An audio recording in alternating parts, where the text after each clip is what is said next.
สบายดีทุกคนมาพบกับช่อง Marina Channel นะวันนี้เราก็จะมาเล่นละครสกูชี่ EP 2นะ EP 2โอเคเดี๋ยวเราไปเริ่มเล่นกันเล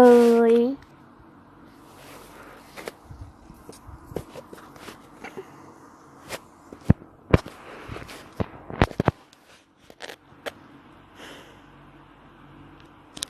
หนูว่าเอาเข้าไปในบ้านก่อนไหมหนูหิวเดี๋ยวจะมีใครเอาไปก่อนโอเค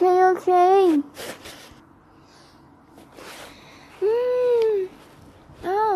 เมื่อไหร่พ่อกับแม่จะมาเนี่ยนั่นน่ะสิพี่พ่อกลับมาแล้วจ้าลูกๆพ่อกับแม่มาแล้วพ่อกับแม่น่ะไม่ได้ซื้ออะไรมาให้นะไม่เป็นไรจ้าเดี๋ยวหนูเห็นกล่องอะไรก็ไม่รู้อยู่หน้าบ้านน่ะพ่อช่วยแกะดูหน่อยได้ไหมได้สิ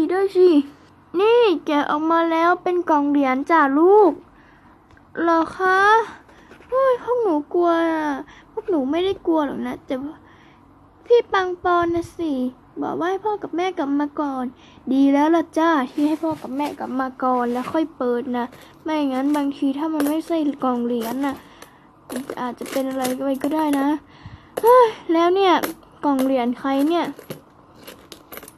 นั่นน่ะสิคะกล่องเหรียญใครไม่เป็นไรแต่ถ้าเขามาถามหาน่ะเราค่อยให้เขาแล้วกันเนาะค่ะก็สำหรับมื้อนี้ก็เป็นจะประมาณนี้เนาะก็เดี๋ยวไปติดตามมื้อ EP 3เด้อสำหรับมื้อนี้ก็ต้องขอตัวลาไปก่อนเด้ออย่าลืมกดไลค์กดแชร์กดติดตามเด้อบ๊ายบายจุ๊บ